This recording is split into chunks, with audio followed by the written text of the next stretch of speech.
The digital euro is on the move. Yesterday, the Governing Council of the ECB approved the opening of the preparation phase. That's right. Once again, while everyone is focused on an absolutely shocking and devastating, explosive conflict in the Middle East, they are making massive and critical changes to our world around us. And this time, we're seeing the emergence of something I've told you repeatedly is the ultimate goal here, which is to force a CBDC, not just in the United States, but around the world. And here we see the mask being ripped off by Christine Lagarde of the European Union. And this is as Bitcoin is breaking a multi-year downtrend on the weekly chart, as gold literally is one of the most bullish charts I've ever seen, as mortgage rates hit 8% for the first time in 23 years, and home foreclosures shoot up to 34% overnight. These are not normal times we're living in. These are absolutely extreme times, and the goals are very, very clear. We're gonna walk through exactly what's happening right now and how this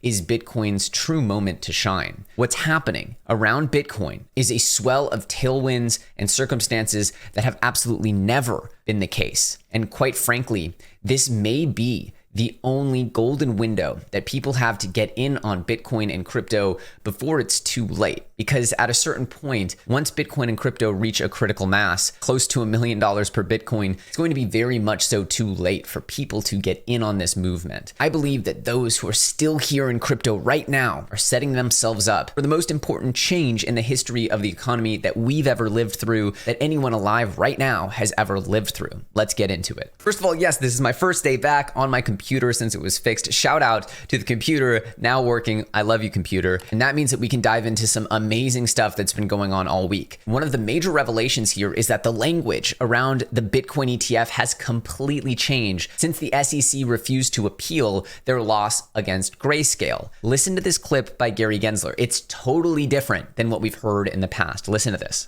But is it still ongoing since you didn't appeal? We didn't appeal last Friday. I think that's accurate. So you could still in the future in another form. But what we have in front of us, just so that the viewing public understands, we have not one, but multiple, I think it's 8 or 10 filings that the staff and ultimately the commission is considering for what's called exchange-traded products. You can already hear Gary here. He went from, oh yeah, obviously we didn't appeal, to, hey, look, we've got a lot of applications. And then he went into like professor mode, which is like, that's not the Gary Gensler that we've heard for so long. We've just been hearing, attack on crypto. And now he's going to, educating. He's like, well, here's how the process works and this and that. It's just so much more friendly. And you can tell, anyone who can tell body language sees that he's not in an aggressive state. He's not on the hunt here. This to me is very clear that he's opening up, and anyone can read this particular interaction and see that this is happening. This is going to go through the process, and he's got a ton of applications that they're going to look to probably approve or deny many at once. That's what it feels like he's trying to say. For Bitcoin to be in a security, so the Bitcoin would be held, and then there'd be something called an exchange-traded product, and that would trade on various stock exchanges. And those filings are in front of us. I can't prejudge any one of them, but there's 8 or 10 that we're looking at. Well, there is a large number, and there is kind of a narrative in this market, and I wonder if you could put it to rest, that someone's going to get to go first. Is that likely to happen, or is it likely to be a group approval? If you're going to have one, a bunch of products could be approved at the same time.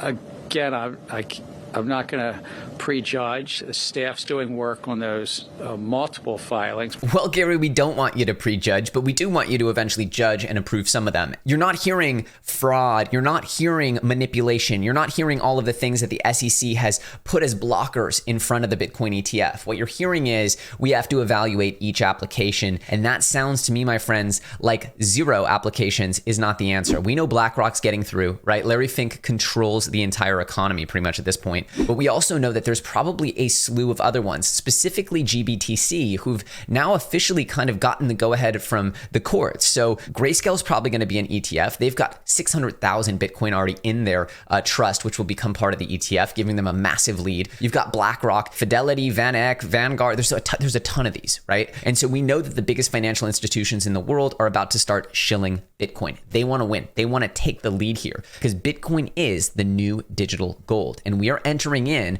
to a 1970s-like redux situation. And that's because home foreclosures are absolutely exploding, up 34% since last year. And the economy is getting worse, not better for average people. Look at this. If you're missing the 3 million ton elephant in the room, it's AI. And we're seeing that Amazon is about to trial humanoid robots here to, quote, free up staff. Yeah, they're trying to free them up from a job because they're not going to need all these humans moving boxes. It's just simply not what the future of human labor looks like. And the adjustment period to that will probably mean mass layoffs. So you're going to have a period where already homes are completely unaffordable. The way that most people would get through tough times is remortgaging their house. They can't do that at these interest rates. The interest rates are far too high for people to take on more debt, but they will, and that debt will end up crushing them and effectively ruining them financially. And as you look at this, Bitcoin has finally broken up against its long-term downtrend. And this is on the weekly chart here. This is absolutely massive, this explosive candle. And look at this gold chart. This is a gold chart that goes back to like the 50s. You can see it's above this prior peak in 2008, right? Which is, or 2011, sorry. It's literally coming up to challenge this triple top, right? Which if it cup and handles over this would be extremely, extremely bullish. When gold takes off, the narrative for Bitcoin as a safe haven asset, if it trades with gold, will completely redefine what we see Bitcoin as, especially if stocks sell off. Stocks tend to perform worse as people see the equity in their houses decline because of something called the wealth effect. People feel less wealthy. They need to liquidate what they can, pull stuff out. And if housing takes a major tumble, well, that's what brought down the stock market in 2008. Just be aware that these two things can move together, right? I heard a take on the timeline that I think is really apt, and it summarizes everything I've been trying to explain on these episodes. Check this out. DGen Spartan here, Crypto OG, says, my theory on this is that the life meta has simply evolved, right? The whole idea of how to win at life has evolved. The baseline expectation is working a full-time job. To live an upper middle class lifestyle essentially mandates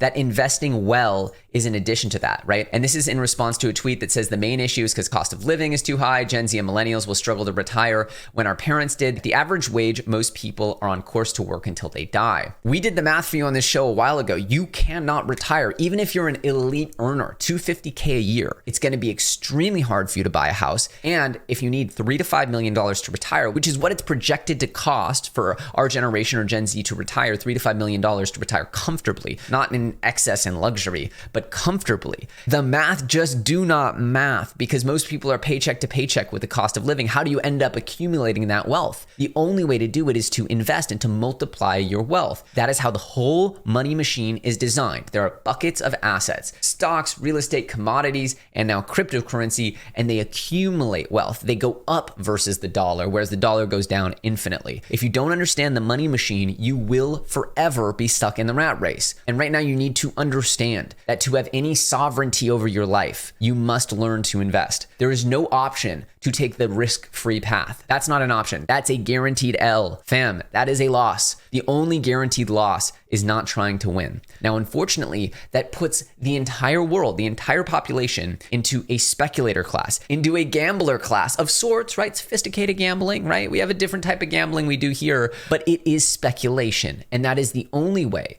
to survive and thrive in this world. And make no mistake, the next turning of this speculative frenzy will separate the wheat from the chaff. Those who do not know how to allocate assets will be left behind. Period. End of statement. There's not going to be an opportunity because guess what? Rich people do not want to be dependent on a CBDC, on a UBI. They do not want to be dependent on government handouts, and they will invest in free monies like Bitcoin and other things that they can control and they can have sovereignty of. And speaking of sovereignty, like I said, the CBDC is coming. It's coming at a time when people will be the most desperate and the most welcoming of it, when they will be the most down on their luck, the most in need of a handout. And they will accept this new, crazy, digital, controlling, programmable form of money because they need it. Listen to this. The digital euro is on the move.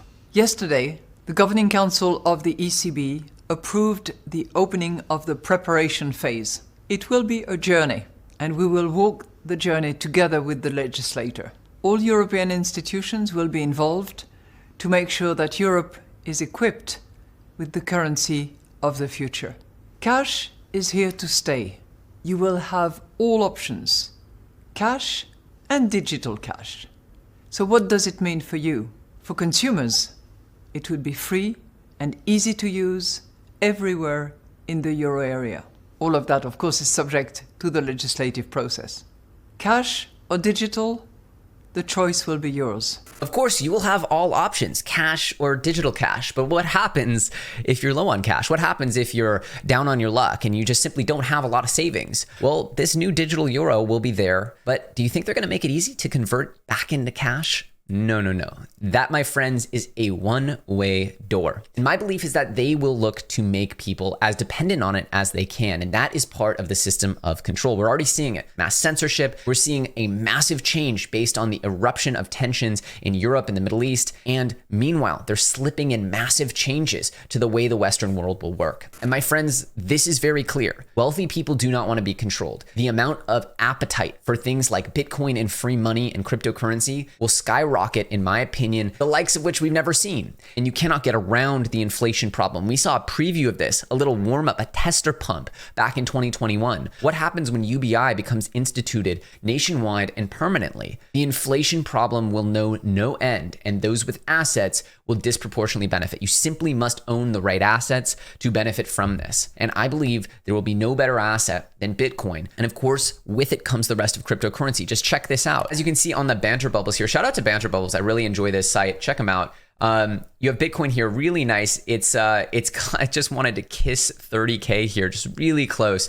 But if you look, I told you guys that the altcoins would not be left behind. And you see here some massive bubbles popping up. You see Rollbit going crazy. But most importantly, you see Solana, part of our 4 solid sort of top safer coins. It's the riskiest of the safer coins that we have in our safer portfolio. I've laid out my thesis, and you can see it already hit $27. It was trading at like, what was this? Like 24? Just a few days ago, it was 23. This thing is on the move. So of course, when Bitcoin moons, it doesn't moon in a vacuum. There will be tons of coins that outperform it once Bitcoin gets into that uptrend. But Bitcoin getting into its groove and really cranking out some massive gains on its own as the lead horse will slingshot the altcoins like crazy. I couldn't be more excited for what happens next. And once crypto separates from mainstream economy, from the mainstream stock market, that is when the true fun begins. And we can look at a new era of the entire economy, of the entire investment world. And remember, if you're not investing, if you're not learning to invest and speculate, you're simply not going to make it. That much is very clear. Now, I tweeted this morning. I don't have my blue check here because I just changed my profile pic because Imposters just updated to 2D. Really cool stuff here. I tweeted that the crypto gaming tsunami is coming, and that's because it is, friends. There is absolutely no question. Crypto gaming has been having really nice movement. It is undoubtedly going to be one of the main factors in crypto going mainstream. In my opinion, there is no bigger opportunity. And me and the team have been heads down building. We don't care about what happens today, tomorrow.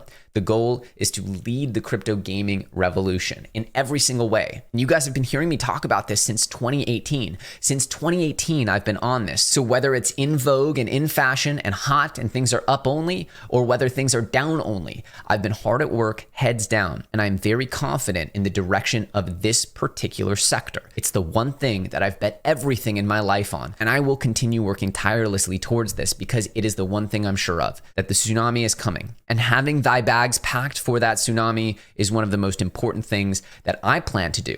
You make your own decisions, but that's my plan. It's time. I'm going to start doing my crypto gaming episodes more regularly, starting with a few games each episode. I can't do too much. I don't want to just be like lists of coins and charts, and that's not what we need here. Let's go in and let's start understanding these projects. Let's start experiencing them. Crypto gaming is an experience. That's the difference between gaming and all these other things, is that the other things are just numbers. This is an experience, and that's what separates it. Experiences are what will go viral, what will take billions of people onto the blockchain. They don't care about this speculator stuff. Remember, speculating is for the elites, it's for the rich, it's for really just the few that can understand this. It takes years to get good at it, as you well know. As always, I hope you guys enjoyed this. I've been cranking out videos. We've been cooking like some Breaking Bad stuff over here on EllioTrades, and I'm so excited for what comes next. As always, if you want to support the channel and protect yourself and your data, check out NordVPN. The link is in the description. And we're going to be doing some amazing work here on this channel. I've never been more excited. Check out this video popping up. It's awesome as well. And I'll see you very soon on the next episode.